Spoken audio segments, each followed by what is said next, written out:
I love the smell of Catapult in the morning. It smells like victory. Perhaps it's the purity of its somewhat inhuman form, or possibly its ease of maintenance, or somewhat paraphrasing another YouTuber, it's a box with 2 legs and it just frackin' works.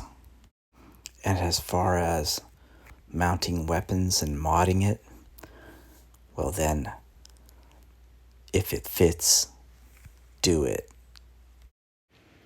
But what makes a catapult? It's obviously not LRM racks, as attested to by the lack thereof on the K2. Well, perhaps it's the jump jets. But again, the K2 doesn't have jump jets either, and it's obviously a catapult. This is possibly one of the big unanswerable questions of all time. I mean, who wins? The immovable object or the unstoppable force? And which came first? The chicken or the egg? And which is better, riflemen or catapults? Well, actually, on that last one, we might have a hint as to the answer if you watch this video all the way to the end. But perhaps we can find a hint as to what the definition of a catapult is if we go back to the old original TRO. I mean, this is like where the catapult was given all its flavor text and stuff. So, if the answer is going to be found somewhere, maybe this is the best place to look. So here we go. You can flip through, see all these beautiful mechs. Some of them are unseens. The original definition, here it is. CPLT-C1 catapults. The original catapults. And here we have the flavor text to see if we can find any hints as to what a catapult is. This gives the catapult a range of nearly 630 meters, capable of destroying an enemy from a long distance without risking opposing fire, and more than capable of defending itself with its 4 Martel medium lasers. Also jump jets and lack of manipulative hands. Well, at least that kind of defines the C1. The C1, in fact, is so heavily armored and so heavily armed, even with medium lasers for short range, that it actually does pretty well as a brawler. And look at its armor distribution. The center torso 24/11, right left torso is 19/8. That's not the armor distribution of a second line DPS support unit. That's the armor distribution of a brawler. The catapult is so desirable that entire wars have been fought just to capture some and their spare parts. And its primary mission is to kill Steel and then escape from the battle unscathed. But don't get me wrong, if it needs to, it'll go toe-to-toe with you. And because it already wore you down from long range before you even got to it, when you do get to it, those 4 medium lasers and that armor are gonna beat you down. There are a lot of catapult variants, so we're going to whip through a bunch of them, including several of the most popular models. We'll start with the C4.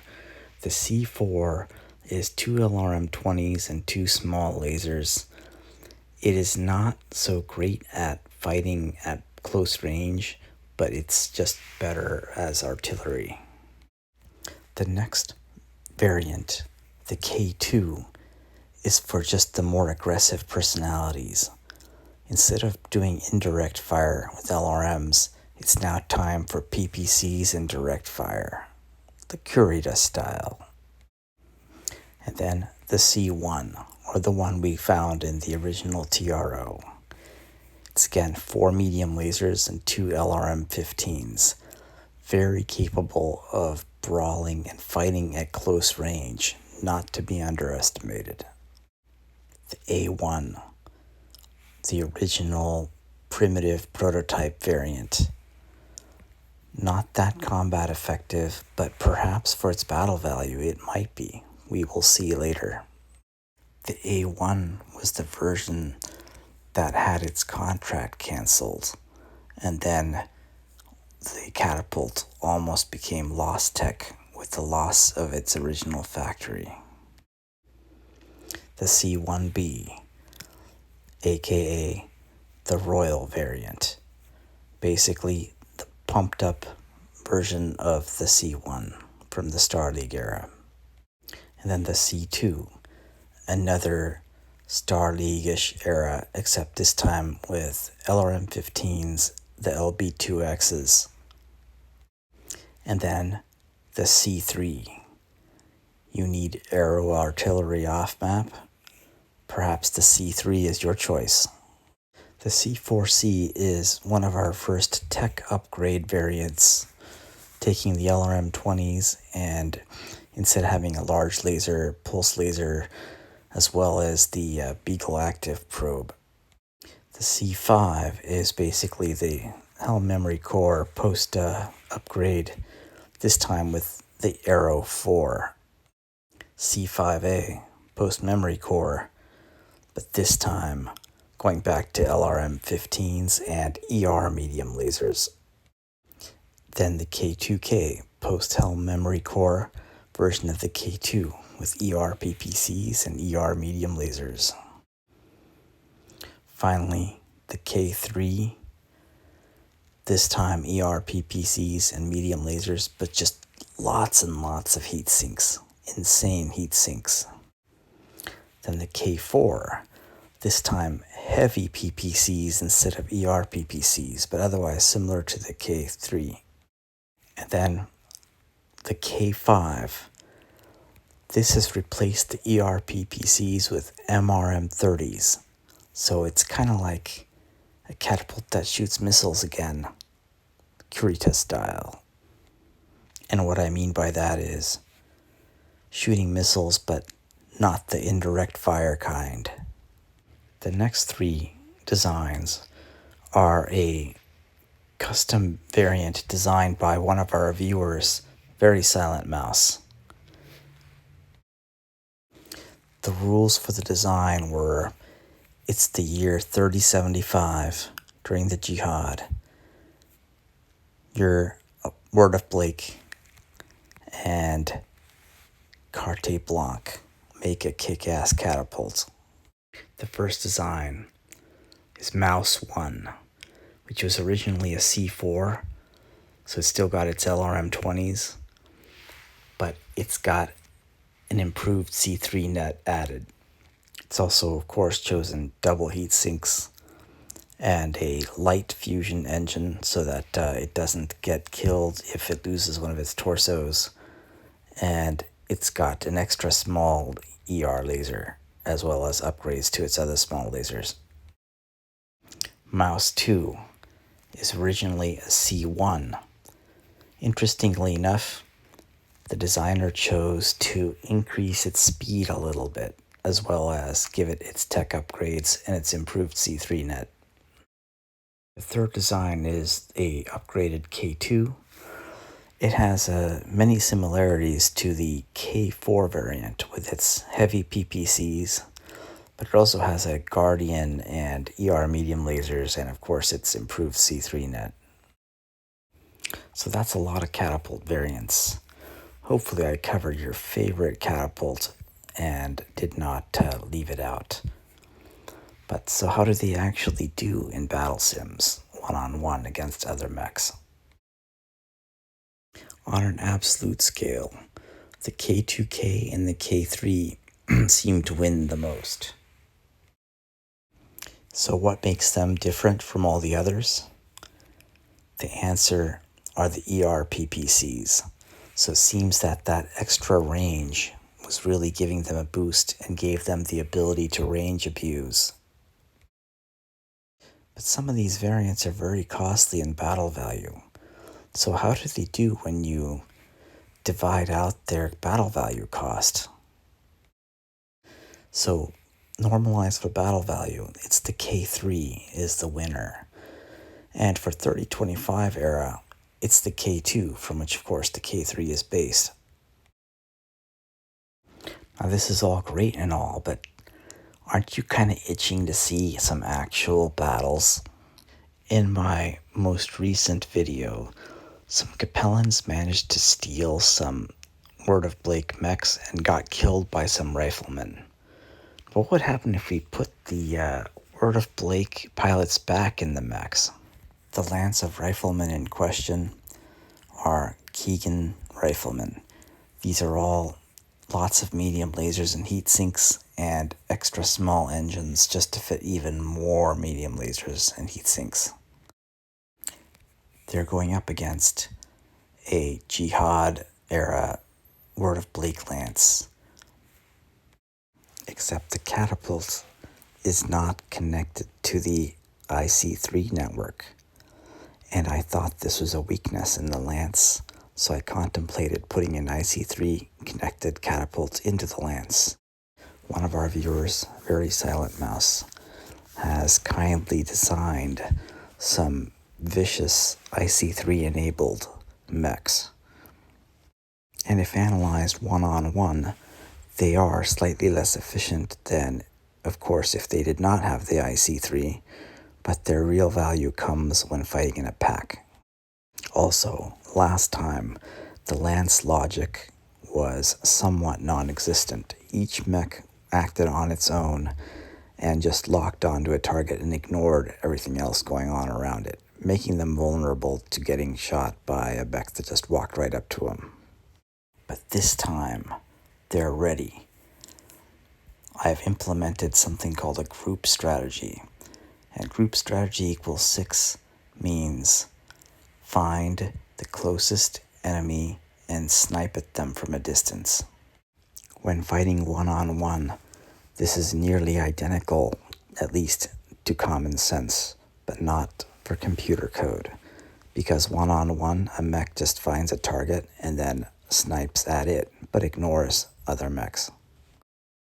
Hopefully, this will allow the longer range mechs to outrange the relatively short range, range 9 weapons of the riflemen. I mean, this is what a human player would do, right? So, hopefully this improvement in the AI will make the Sims more realistic when lances are fighting lances. Okay, so enough chit-chat, now let's get to the battle report. Turn 1, not much happens. Only the LRMs are barely in range, as well as the Malak's PPC. At the end of turn 1, distance is range 14. But nothing actually connected, being that everything was sort of at the long range end of the scale, so no one took any damage yet. Turn 2. The first rifleman takes a flurry of shots from LRMs, from the catapults to PPCs and lasers. The Malak happens to get hit by one burst of SRMs and one laser. However, it looks like only 2 of the 6 clusters from the SRM hit. Not unsurprisingly, there's a few scattered points of damage. Turn 2. That same rifleman gets a massive blast of damage again. The Preta has somehow gotten a little too close and takes a little bit of damage, but the Catapult has managed to get out of range. It's still early in the fight. 2 of the riflemen have taken significant damage, and the Preta has taken a few hits too because it doesn't outrange as much. By turn 4, another of the riflemen gets focus fired, but the Word of Blake's side has not been shot at this time. Turn 5, Word of Blake is all maintaining range just outside the rifleman's range, but inside their own range. These fluctuations in range occur depending on who randomly wins initiative. Also, sometimes the pilots just make mistakes and bring themselves in range. Here the Malak gets hit again, but 2 of the riflemen get the worst of it on the next round. That is turn 6. Turn 7, the PPCs and lasers are getting hits onto the riflemen, but the riflemen are out of range and unable to return fire, except for one of them is in range of the Preta. Turn 8, the Malak has made an unforced error and has gotten within the maximum range of the riflemen, whereas the other mechs are out of range, still pecking off for free. Next turn, a similar thing happens again, but the riflemen are still taking the majority of the damage. So the Preta got within range 1 and used its blade. Turn 10, the Preta is in range 6, and the other 2 Word of Blakes are out of range of the riflemen, but within the range of their own weapons, so again, getting free shots. Because the Word of Blake is being more careful, this battle's going much slower. It happens to be that in turn 11, the Malak gets hit several times because it made yet another unforced error or possibly screwed up because it lost initiative.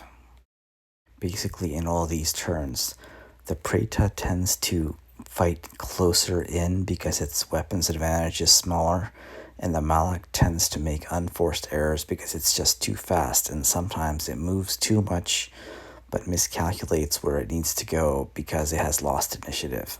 The Catapult, however, seems to be doing a very good job staying in range, except for this one turn it actually was out of range for a short time, probably because it lost initiative and miscalculated its move. So by turn 14, although either side can still win, it's becoming clear that the riflemen are slowly losing and being worn down by this ranged sniping. Now this long-range battle went on for another 12 turns. And somewhere in the fray, the Malak bit the dust. And what happened there? Perhaps the pilot was distracted, firing on one of the riflemen and ignored another rifleman walking up to it. The Preta, whose weapons outranged the riflemen only by a little bit, took quite a beating. But finally, all of the riflemen fell. Human players on an open map, this would have probably been even more lopsided, but perhaps on a complex map with lots of mountains and hills, it would have been a little closer too. One mech in particular stood out as the clear winner, standing in a sea of fire. The Catapult made it through the battle unscathed. It didn't take a single point of damage. And that, my friends, is the smell of victory in the morning.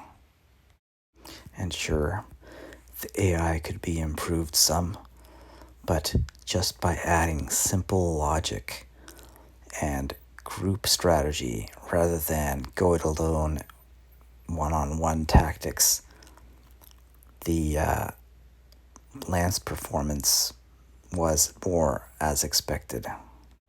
And there was no need to resort to installing those fierce mouse catapult variants in place of the unconnected C4 variant. That is not to say the mouse variants will not get action. I assure you they will. But that will be the subject of a future video in a future Word of Blake battle.